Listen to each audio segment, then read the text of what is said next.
Hello students, welcome to my YouTube channel. So today I am here to teach you class 12th Business Studies Chapter 1 Nature and Significance of Management. So ये मेरी इस video chapter का part 2 video है. Part 1 video भी है, मैं आपको link share कर दूंगी, आप उस वीडियो को ज़रूर देखिएगा. उस वीडियो में मैंने definition of management, characteristics of management and objective of management, ये 3 टॉपिक कराए हैं डिटेल्ड में. बहुत इजी तरीके से कराएं, आपको आसानी से आ जाएगा समझ में.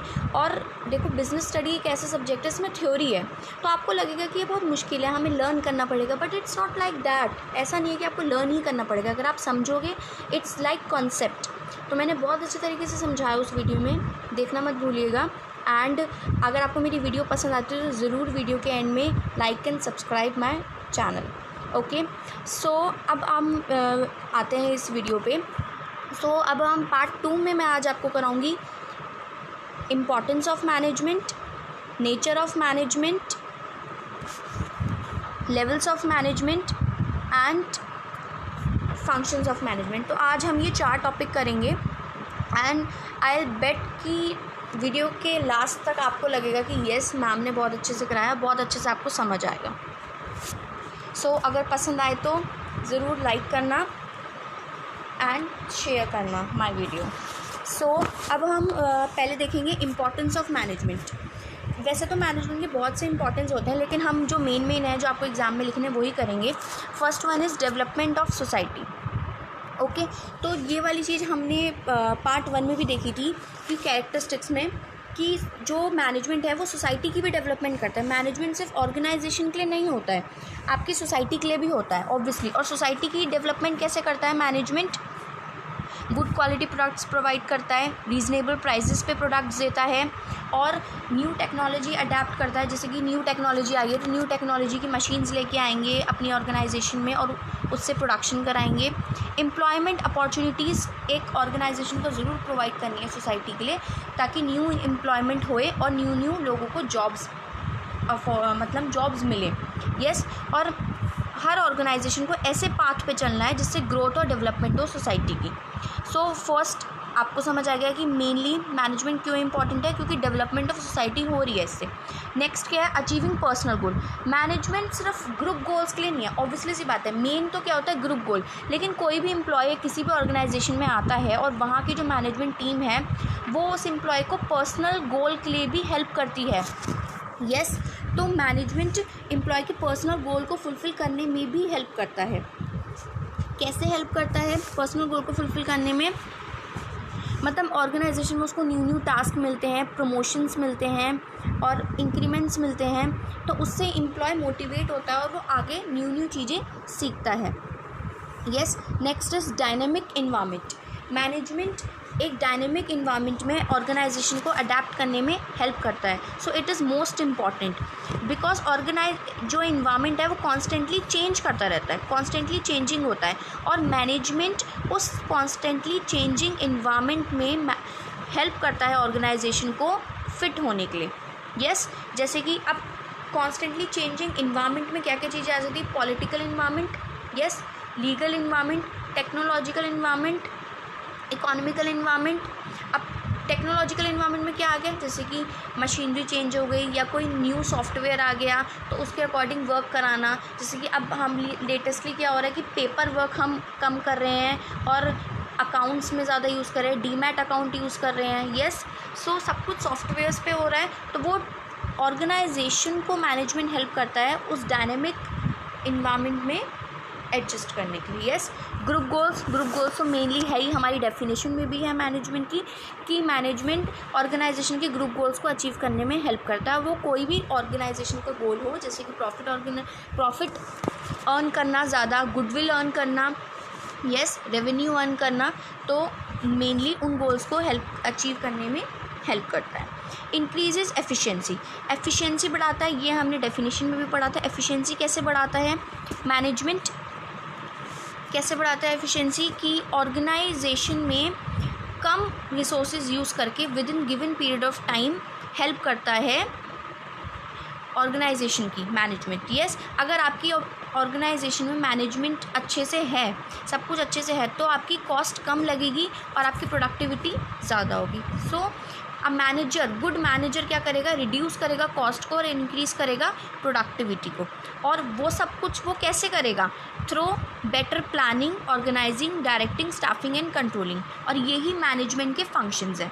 फंक्शंस का आपको मतलब पता है, फंक्शंस क्या होते हैं, काम होता है, किस चीज़ का क्या काम है। मैनेजमेंट के फंक्शंस क्या है, क्या काम है, planning, organizing, directing, staffing and controlling. और इस चीज़ से क्या होता है, एफिशिएंसी बढ़ती है। तो ये 5 इंपॉर्टेंस है मैनेजमेंट की। सोसाइटी की डेवलपमेंट करता है, इसलिए मैनेजमेंट बहुत इंपॉर्टेंट है।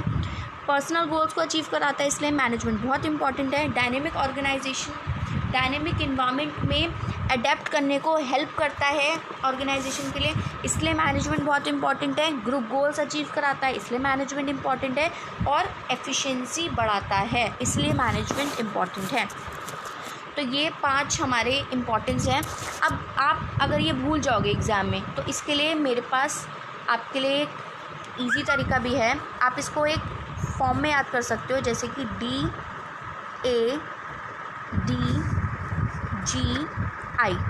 इस फॉर्म में आप याद कर सकते हो, D for development of society, A for achieving personal goal, D for dynamic, G for group goals and I for increasing efficiency. तो ये एक आप छोटे छोटे से कॉर्ड्स बना के भी याद कर सकते हो, दादगी। तो जैसे आपको इंपॉर्टेंस ऑफ मैनेजमेंट याद करना है, तो दादगी के नाम से याद करोगे, एकदम से आपको याद आ जाएगा development of society, achieving personal goal, dynamic organization, dynamic environment, group goals, increases efficiency. Yes, तो ये आपके लिए बहुत ईजी हो जाएगा ऐसे याद करने के लिए। नाउ नेक्स्ट टॉपिक हमारा क्या है, नेचर ऑफ मैनेजमेंट। अब हमारे मैनेजमेंट का हम नेचर देखेंगे कि जो मैनेजमेंट है उसका नेचर किस किस से मिलता है। जैसे कि मैनेजमेंट नेचर किससे मिलता है, मैनेजमेंट एज एन आर्ट। हम मैनेजमेंट को एक आर्ट की तरह भी बोलते हैं। क्यों बोलते हैं आर्ट की तरह, जैसे कि आर्ट में क्या है, आर्ट एक स्किलफुल नॉलेज है। Yes, existence of theoretical knowledge, her art में एक थियोरेटिकल नॉलेज इन्वॉल्व होती है। और ऐसे ही वो थियोरेटिकल नॉलेज मैनेजमेंट में भी इन्वॉल्व होती है। कैसे इन्वॉल्व होती है थियोरेटिकल नॉलेज, ऑब्वियसली मैनेजमेंट में भी क्या है, कुछ रूल्स हैं, कुछ प्रिंसिपल्स हैं जो कि बने हुए हैं और उसके अकॉर्डिंग ही हम चलते हैं। जैसे कि अब मैनेजमेंट में क्या है, मार्केटिंग, फाइनेंस, HR, तो इन सब चीज़ों में हमें स्पेशलाइज़ करना पड़ता है। मैनेजर को उस थियोरेटिकल नॉलेज को जानना पड़ता है। तो वो चीज़ आर्ट में भी है और मैनेजमेंट में भी है। सेकंड कैरेक्टरिस्टिक क्या है, पर्सनलाइज्ड एप्लीकेशन। आर्ट को हमें अप्लाई करना होता है। यस, लाइक कोई भी एक आर्टिस्ट है, कोई आर्टिस्ट जैसे कोई डांसर है। यस, तो 2 डांसर कभी भी एक जैसा डांस नहीं कर सकते, 2 सिंगर एक जैसा नहीं सिंग कर सकते, 2 एक्टर एक जैसा एक्ट नहीं कर सकते। तो ये पर्सनलाइज एप्लीकेशन है, हर पर्सन की अपनी एप्लीकेशन है। इसी तरीके से जो मैनेजमेंट है, हर मैनेजर अपनी तरीके से सिचुएशन को टैकल करेगा ऑर्गेनाइजेशन के अंदर। यस, सो ये कैरेक्टरिस्टिक मैनेजमेंट पर भी अप्लाई होता है। तो इन दोनों का नेचर सेम है। ओके, थर्ड क्या है, based on practice and creativity. Yes, art practice और क्रिएटिविटी से ही बना हुआ है। आर्ट में क्रिएटिविटी है। यस, और आर्ट प्रैक्टिस करते करते हमारी आर्ट अच्छी होती है। अब आर्ट सिर्फ ये नहीं, मैं ड्राइंग वाली आर्ट की बात नहीं कर रही। आर्ट आपका डांस आर्ट भी हो सकता है। आर्ट एक तरीके से आपकी कोई भी स्किलफुल कुछ भी आपको स्किल्स आती हैं, यस, वो भी हो सकती है। सिंगिंग हो सकता है, कोई भी एक आर्ट हो सकता है। यस, मैनेजमेंट भी प्रैक्टिस से और क्रिएटिविटी से आती है। Now management as a science. अब हम मैनेजमेंट को, नेचर को साइंस से हम कर रहे हैं कि जैसा साइंस होता है वैसे ही मैनेजमेंट का नेचर होता है। कैसे, जैसे कि हम क्या बोलते हैं, साइंस एक सिस्टमेटाइज्ड बॉडी ऑफ नॉलेज है। ऑब्वियसली साइंस एक सिस्टमैटिक बॉडी ऑफ नॉलेज है। कैसे, क्योंकि साइंस में क्या है, कॉज एंड इफेक्ट रिलेशनशिप है। जैसे कि जैसा कॉज होगा वैसा इफेक्ट आएगा। जैसे कि if we boil water at 100 degree Celsius it will evaporate. Obviously जैसे ही हम 100 डिग्री सेल्सियस पे वाटर को बॉयल करेंगे वो इवेपोरेट होने लगेगा। यस, ऐसे ही मैनेजमेंट में भी है। मैनेजमेंट के भी अपने प्रिंसिपल्स हैं। जैसे कि आगे वाले चैप्टर में आप देखोगे फ्योल के प्रिंसिपल्स हैं, टेलर के प्रिंसिपल्स हैं। तो एक सिस्टमेटिक बॉडी ऑफ नॉलेज है मैनेजमेंट में भी। सो यस, ये नेचर दोनों का मैच कर रहा है। Principle based on experimentation. Obviously आपको पता है साइंस में एक्सपेरिमेंट्स होते हैं और एक्सपेरिमेंटेशन पे ही है वो बेस्ड। ऐसे ही मैनेजमेंट में भी एक्सपेरिमेंट्स होते हैं, जो कि मैनेजमेंट के एक्सपेरिमेंट्स किस में होते हैं, डेली लाइफ में होते हैं। यस, मैनेजमेंट में क्या मैनेजमेंट किससे डील करता है, ह्यूमन बीइंग से और ह्यूमन के बिहेवियर से। यस, तो ये जो नेचर है साइंस का, ये मैनेजमेंट से मैच कर रहा है। एंड यूनिवर्सल वैलिडिटी है, जैसे कि साइंस एक यूनिवर्सल वैलिडिटी है, साइंस यूनिवर्सल वैलिड है, साइंस के जितने भी हमारे जो आए हैं रूल्स सब यूनिवर्सल वैलिड हैं, और ऐसे ही मैनेजमेंट भी यूनिवर्सल वैलिड है। यस, जैसे कि मैंने आपको कैरेक्टरिस्टिक में भी बताया था कि मैनेजमेंट हर जगह यूज़ होता है, either it can be a petrol pump and a school और अ हॉस्पिटल, तो हर जगह वैलिड है management. Yes, now third nature management as a profession. Management profession की तरह हमने मैनेजमेंट के नेचर को बोला है। जैसे कि फर्स्ट क्या है इसका characteristic, well defined body of knowledge. Obviously profession एक well defined body of knowledge है। कैसे, हमें किसी भी प्रोफेशन में जाने के लिए स्टडी करनी पड़ती है, उस इंस्ट्रक्शंस लेनी पड़ती है उस प्रोफेशन में जाने के लिए। ऐसे ही मैनेजमेंट को फॉलो करने के लिए भी हमें एक सिस्टमैटिक बॉडी को पढ़ना पड़ता है, और उसके अकॉर्डिंग हम डिफरेंट कॉलेजेस में जाते हैं और मैनेजमेंट के लिए प्रोफेशनल हम कोर्सेज करते हैं। जैसे कि BBA हो गया, bachelors in business administration, MBA हो गया, तो हम अलग अलग कोर्सेज करते हैं मैनेजर्स बनने के लिए। सो ये प्रोफेशन की तरह है management. Ethical code of conduct, obviously her profession का एक एथिकल कोड ऑफ कंडक्ट होता है। जैसे कि डॉक्टर्स के ओथ होते हैं, लॉयर एक ओथ लेता है अपने प्रोफेशन में जाने से पहले, ऐसे ही मैनेजमेंट में भी ethical code of conduct follow होते हैं। प्रोफेशनल एसोसिएशन, हर प्रोफेशन का एक प्रोफेशनल एसोसिएशन होता है। डॉक्टर्स के प्रोफेशनल एसोसिएशन होते हैं, उनकी मीटिंग्स होती हैं। ऐसे ही मैनेजमेंट में भी प्रोफेशनल एसोसिएशन होता है। Restricted entry, yes there is restricted entry in some of the profession. कुछ प्रोफेशन में रिस्ट्रिक्टेड एंट्री होती है, ऐसे ही मैनेजमेंट में रिस्ट्रिक्टेड एंट्री नहीं होती, लेकिन कुछ कोर्सेज होते हैं जो आपको करने पड़ते हैं, तभी आपकी एंट्री होगी उसमें। अगर आपको मैनेजर बनना है तो उसके लिए आपको MBA करना पड़ेगा, तो वो चीज़ है कि आपको उसके लिए एक एंट्री के लिए उसको कोर्स को करना पड़ेगा। सर्विस मोटिव, ऑब्वियसली हर प्रोफेशन का कोई मोटिव होता है। हम कोई भी प्रोफेशन लेते हैं, जैसे कि अगर हम if there is a lawyer, तो लॉयर का क्या मोटिव है, टू सेटिस्फाई हिज क्लाइंट और to give justice to his client. Yes, अपने क्लाइंट को जस्टिस देना। डॉक्टर का क्या मोटिव है, अपने क्लाइंट को, अपने पेशेंट को ट्रीट करना, यस उसको सही करना। ऐसे ही मैनेजमेंट का क्या मोटिव होता है, सर्विस मोटिव, कि ऑर्गेनाइजेशन में सब कुछ अच्छे से मैनेज रहे, कोई क्योज ना हो, यस ऑर्गेनाइजेशन सर्वाइव करे मार्केट में, अच्छा प्रॉफिट हो, यस गुडविल मेंटेन हो। ऐसे ही मैनेजमेंट का भी सर्विस मोटिव होता है। तो ये वाले जो हमने करे हैं, ये सब कैरेक्टरिस्टिक प्रोफेशन के आ रहे हैं। Well defined body of knowledge, ethical code of conduct, professional association, restricted entry and service motive. Yes, so they are coming in management also. Next, levels of management. अब हम देखेंगे कि मैनेजमेंट में कितने level हैं। There are 3 level, mainly 3 level होते हैं। Top level management, yes, then middle level management and supervisory level management. सबसे नीचे से ऊपर जाते हैं हम, yes, अकाउंटेबिलिटी नीचे से ऊपर जाती है एंड अथॉरिटी ऊपर से नीचे आती है। अब इसमें अथॉरिटी और अकाउंटेबिलिटी 2 टर्म्स हैं। पहले मैं आपको ईजिली समझाती हूँ अथॉरिटी क्या है। टॉप लेवल मैनेजर जो हैं वो अथॉरिटी देते हैं मिडिल लेवल मैनेजर्स को कि आप सुपरवाइजरी वालों का काम देखो, जो सबसे लोएस्ट है। सबसे ऊपर कौन से हैं, टॉप, ये नंबर 1 के हैं, यस। नंबर 2 के कौन से हैं, मिडिल लेवल, ये नंबर 2 के हैं। और सबसे लास्ट वाले नंबर 3 के कौन से हैं, ये है नंबर 3 के, सुपरवाइजरी लेवल।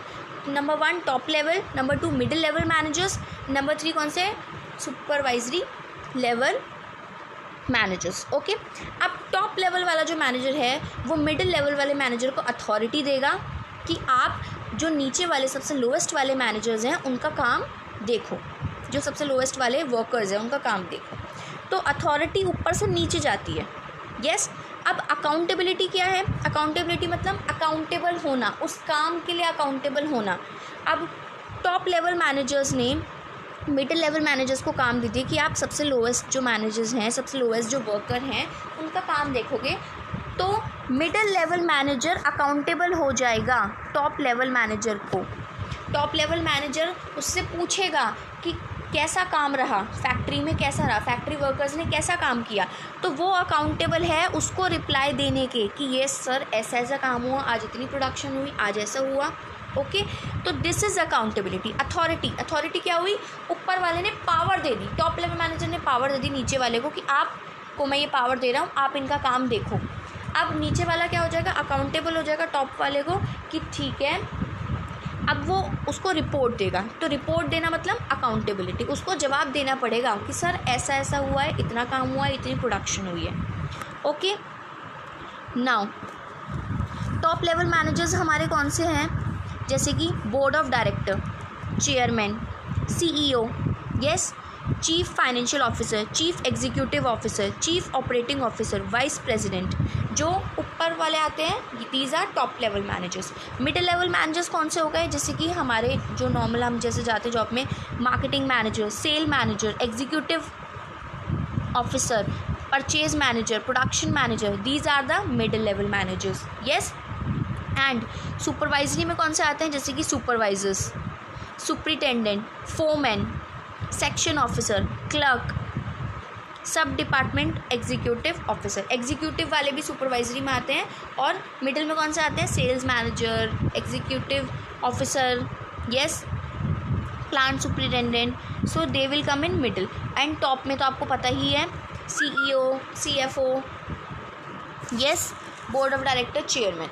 तो बहुत अच्छे तरीके से मैंने आपको समझा दिया। कोई भी कन्फ्यूजन हो तो you can give me in the comment box. Now अब हम इनका काम देखेंगे। टॉप मैनेजर्स का क्या काम है, मिडिल मैनेजर्स का क्या काम है, और फर्स्ट लाइन। अच्छा, जो नीचे वाले मैनेजर्स हैं इनको फर्स्ट लाइन भी कहते हैं और सुपरवाइजरी भी कहते हैं, तो आप कंफ्यूज मत होइएगा। इन्हीं को सुपरवाइजरी लेवल मैनेजर्स भी कहते हैं और फर्स्ट लेवल मैनेजर्स भी कहते हैं। नीचे से ऊपर स्टार्ट होता है, लेकिन ऊपर वाले हाई होते हैं, यस। टॉप मैनेजर्स का काम क्या होता है? वो ऑब्जेक्टिव सेट करते हैं, इन्वायरमेंट को स्कैन करते हैं, प्लान करते हैं और डिसीजन मेक करते हैं। तो मेन काम इनका ये होता है कि ये सब चीज़ें फॉर्मुलेट करते हैं, यही प्लान्स बनाते हैं कि ठीक है हमें इस अकॉर्डिंग करना है, ऐसा काम करना है, और वो चीज़ें ये बताते हैं मिडिल लेवल मैनेजर्स को। मिडिल लेवल मैनेजर्स को क्या बताते हैं कि मिडिल लेवल मैनेजर्स क्या करते हैं? उन चीज़ों को देखते हैं कि अच्छा अब हमारे सर ने हमें ये इतना काम दे दिया है कि हमें इस अकॉर्डिंग करना है, तो फिर वो क्या देखते हैं? एलोकेट करते हैं रिसोर्सेज को, जितनी उनके पास रिसोर्सेज उनको यूज़ करते हैं। डेवलप एंड इम्प्लीमेंट एक्टिविटीज़ करते हैं। काम करना मिडिल लेवल मैनेजर का है। ओवरसी करते हैं, फर्स्ट लाइन अपने नीचे वाले मैनेजर्स को देखते हैं कि ये काम सही से कर रहे हैं नहीं कर रहे, और उनका काम क्या होता है? रिपोर्ट करना to top manager. Top manager को रिपोर्ट करने का काम होता है मिडिल लेवल मैनेजर्स का। अब फर्स्ट लाइन मैनेजर्स का काम क्या होता है? एक्टिविटी करना, मेन काम इनका होता है। काम ये करते हैं, इनके काम को सुपरवाइज करेंगे मिडिल लेवल और जाके बताएंगे टॉप वालों को, और ऐसे ही टॉप वाले काम दे देते हैं और मिडिल वालों को बोलते हैं आप देखो कि जो लोअर वाले हैं, जो फर्स्ट लाइन वाले हैं, वो काम कर रहे हैं नहीं कर रहे हैं। डे टू डे ऑपरेशन करने का काम फर्स्ट लाइन वालों को होता है, जैसे मैंने आपको बताया है, और यही सब काम करते हैं, इनके काम को सुपरवाइज करते हैं मिडिल लेवल मैनेजर्स, और वही सब मिडिल लेवल मैनेजर्स बातें जाके टॉप मैनेजर्स को जाके रिपोर्ट करते हैं कि सर आज हमने इतनी प्रोडक्शन करी है और आज हमारा इतना हमने अर्न करा है, इतना हमने प्रोड्यूस करा है, yes. So next is management functions of management. अब स्टूडेंट्स ये बहुत इंपॉर्टेंट टॉपिक है, फंक्शंस ऑफ मैनेजमेंट। हमारे मैनेजमेंट के 5 फंक्शंस हैं: planning, organizing, directing, staffing and controlling. Okay, अब ये बहुत इंपॉर्टेंट है, इसी पे आगे के आपके चैप्टर्स भी हैं, आपके 4th से लेके आगे के यही सारे चैप्टर्स हैं, और ये बहुत आपको इंपॉर्टेंटली समझना है। इस वीडियो में आपको शॉर्टली डेफिनेशन समझाऊंगी, क्योंकि आगे जाके हम इनको एज अ चैप्टर एक एक पर्टिकुलर चैप्टर समझेंगे, yes. So what is planning? Main पहला फर्स्ट आप इसे इसी सीरीज़ में याद करोगे, planning, organizing, directing, staffing and controlling. इससे आपको याद रहेगा और आप कंफ्यूज नहीं होंगे। नाउ प्लानिंग जो है उसका मेन क्या है? पहला फंक्शन है हमारा प्लानिंग। तो प्लानिंग में हम क्या करते हैं? प्लानिंग में क्या करते हैं? सबसे पहले थिंकिंग इन एडवांस। पहले ही हम प्लान कर लेंगे what is to be done and who is to do it. क्या काम करना है और कौन करेगा, पहले से ही डिसाइड हो जाता है, पहले से ही डिसाइड हो जाएगा कि कौन करेगा। Thinking about future. प्लानिंग का मतलब क्या है? फ्यूचर के बारे में सोचना। पहले से ही सोच लेंगे कि ठीक है, हमें इतना प्रॉफिट अर्न करना है, 5 ईयर्स के हमारे प्लान बन गए हैं, हमें इतना प्रॉफिट अर्न करना है। यस। अच्छा, प्लानिंग और क्या करता है? एलिमिनेट कर देता है, कम कर देता है रिस्क को, या फिर मिनिमाइज़ कर देता है, या तो बिल्कुल ख़त्म कर देगा आपके रिस्क को। ऑब्वियसली सी बात है, आपने पहले ही प्लान कर लिया कि भाई हम इतना अर्न करेंगे, हम ऐसी ऐसी स्ट्रैटेजीज़ लगाएंगे, तो ऑब्वियसली अब प्लान कर लिए तो प्रॉब्लम थोड़ी ना होगी उसमें। जैसे आप प्लान कर लेते हो कि ठीक है, मैं आज इतने चैप्टर्स आज स्टडी करूँगी, इतने चैप्टर स्टडी करूँगी, मेरे एग्जाम में इतने दिन बचे हैं, तो आप प्लान करते हो, फिर आपके अच्छे मार्क्स आते हैं ना। और बिना प्लान करे फिर एक दिन पहले परेशान होते हो, तो वही चीज़ कंपनीज़ करती हैं। इसलिए मैनेजमेंट में सबसे पहले क्या होता है? Planning, deciding in advance what is to be done and who is to do it. Now ये तो हमने सबसे पहले कर लिया। अब हम नेक्स्ट क्या करेंगे? ऑर्गेनाइजिंग। ऑर्गेनाइजिंग करेंगे हम नेक्स्ट। यस। ऑर्गेनाइज कैसे करेंगे? ऑर्गेनाइजिंग क्या एक मैनेजमेंट फंक्शन है। ओके। ऑर्गेनाइजिंग में क्या करेंगे? Who will do a particular task and where it will be done, when it will be done. उस टास्क को कौन करेगा? यस। कहाँ पे करेगा और कैसे करेगा? यस। Assigning duties. अब हम टास्क को कराने के लिए ड्यूटीज़ असाइन कर देते हैं, टास्क को ग्रुप में दे देते हैं, ग्रुप्स बना देते हैं और ग्रुप्स को टास्क दे देते हैं। Establishing authority responsibility. अथॉरिटी और रिस्पॉन्सिबिलिटी वाला रिलेशनशिप बना देते हैं। जैसे कि हमने ये देखा यहाँ पे, अथॉरिटी रिस्पॉन्सिबिलिटी वाला, अथॉरिटी दे दी और ये इनके अकाउंटेबल हो गए। टॉप मैनेजर्स ने अथॉरिटी दे दी मिडिल वालों को, मिडिल वालों ने काम किया और सुपरवाइजरी वालों को चेक किया, और अकाउंटेबल हो गए टॉप वालों की तरफ। ऐसे ही हम इसमें करेंगे। ऑर्गेनाइजिंग में क्या करेंगे? ऐसे ही हम कि ऑर्गेनाइजिंग में ड्यूटीज़ असाइन कर देंगे, टास्क ग्रुप कर देंगे, स्टेब्लिश कर देंगे अथॉरिटी रिस्पॉन्सिबिलिटी रिलेशनशिप, और हम एलोकेट कर देंगे रिसोर्सेज, ताकि जो हमारे मैनेजर्स हैं, जो वर्कर्स हैं, वो स्पेसिफिक प्लान, जो हमने प्लान बनाए थे ना पहले, यहाँ पे जो प्लान बनाए थे, उनको एलोकेट करें। तो हम रिसोर्सेज भी दे देंगे उनको ऑर्गेनाइजिंग कराने के लिए। Now next is staffing. अब हमने ऑर्गेनाइज प्लान कर लिया, ठीक है ऐसे करना है, ऑर्गेनाइज कर दिया, टास्क हमने बांट दिए कि हम ऐसे करेंगे, ऐसे करेंगे, ऐसे करेंगे। अब हमें स्टाफिंग भी तो करनी पड़ेगी, उसके लिए हमें देखना भी तो पड़ेगा किस एम्प्लॉय को क्या काम दे, किस एम्प्लॉय की क्या क्वालिटीज़ है, उसकी क्वालिटीज़ के अकॉर्डिंग, उसके काम के अकॉर्डिंग हम उसको देंगे ना वो वर्क। सो स्टाफिंग का मतलब क्या है? Finding the right people for the right job. Yes, बिल्कुल करेक्ट पीपल को, करेक्ट पर्सन को हम करेक्ट जॉब पे रखेंगे। तो स्टाफिंग में क्या क्या आता है? रिक्रूटमेंट आता है स्टाफिंग में।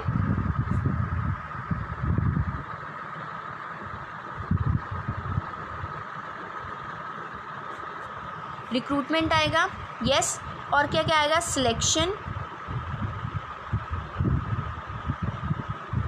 सिलेक्शन आएगा। Sorry students, my writing is too bad on this. मुझे अभी प्रैक्टिस नहीं है स्कूल पे वर्क करने की। I am really sorry for that. मैं दोबारा से ट्राई करती हूँ। यस। सो रिक्रूटमेंट, आप थोड़ा सा ऐसे ही समझ लेना। रिक्रूटमेंट। Next is selection. इसमें ये चीज़ें आती हैं, रिक्रूट करना, सिलेक्ट करना, प्लेसमेंट देना, ट्रेनिंग देना और ओरिएंटेशन देना। यस, ये चीज़ें आती हैं हमारी स्टाफिंग के अंडर। स्टाफिंग के अंडर क्या क्या पॉइंट्स आते हैं? रिक्रूटमेंट, रिक्रूट करना, फिर सिलेक्ट करना, जो हमने रिक्रूट करा उनमें से हम एम्प्लॉयज़ को सिलेक्ट करेंगे। नेक्स्ट हम उनको प्लेस करेंगे, अलग अलग जगह प्लेसमेंट कर देंगे। अब हमने उनको प्लेस कर दिया, अब हम उनको ट्रेनिंग देंगे, फिर उनका ओरिएंटेशन कराएंगे। यस, उनको इंट्रोड्यूस कराएंगे और कंपनी के अंदर। So this involves in staffing. Next is directing. अब हमने उन एम्प्लॉयज़ को रख लिया है, अब हम उनको डायरेक्ट करेंगे पर्टिकुलर काम के लिए।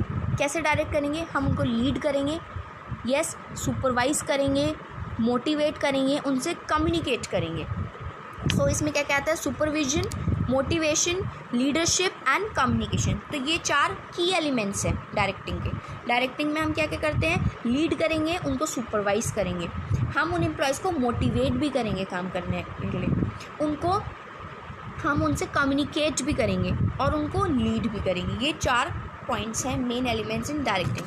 Now last is controlling. अब हमने उनको डायरेक्ट कर दिया ऐसे काम करना। अब हम उनका काम चेक करेंगे और उस काम को कंट्रोल करेंगे। कंट्रोल का मतलब क्या है, मॉनिटर करना कंट्रोलिंग में होता है मेनली, उनके काम को मॉनिटर करना। अब हम मॉनिटर कैसे करेंगे, पहले हम क्या करेंगे, स्टैंडर्ड्स बनाएंगे। Yes, we will make standards of performance. अब हमने बना दिए स्टैंडर्ड्स बना देंगे। अब हम देखेंगे उस स्टैंडर्ड के अकॉर्डिंग अब हम परफॉर्मेंस देखेंगे। हम पहले से स्टैंडर्ड बना के रख देंगे, फिर हम अपने एम्प्लॉयज़ की परफॉर्मेंस देखेंगे। स्टैंडर्ड को और परफॉर्मेंस को हम क्या करेंगे, दोनों को देखेंगे, कंपेयर करेंगे। अब जो हमने कंपेयर करा तो उसमें कोई ना कोई डेविएशन आएगा। अगर परफॉर्मेंस कम हुई स्टैंडर्ड्स के अकॉर्डिंग तो हम करेक्टिव एक्शन लेंगे। उस करेक्टिव एक्शन को लेना कंट्रोलिंग कहते हैं। यस गाइस, सो अब हम जो एक्शंस लेंगे, जो गलतियां होंगी उनसे, हमारे एम्प्लॉयज़ से, उन चीज़ों को हम करेक्ट करेंगे और उन डेविएशंस को कम करेंगे। That is controlling. ओके, सो आज हमने ये 4 टॉपिक करे हैं। Importance of management, nature of management, levels of management and functions of management. Now ये मेरी पार्ट 2 था वीडियो का। आई विल मेक पार्ट 3 जिसमें मैं सिर्फ कोऑर्डिनेशन कराऊंगी और उसके बाद ये हमारा फर्स्ट चैप्टर कंप्लीट हो जाएगा बिजनेस स्टडी का। Nature and significance of management हमारा ये चैप्टर कंप्लीट हो जाएगा। तो इसी तरीके से आपको डिटेल्ड और किसी चैप्टर पे चाहिए बिजनेस स्टडी के 11th के 12th क्लास के, so tell me in the comment section below and please like and subscribe my YouTube channel और इसका 3rd पार्ट देखना मत भूलिएगा। Thank you.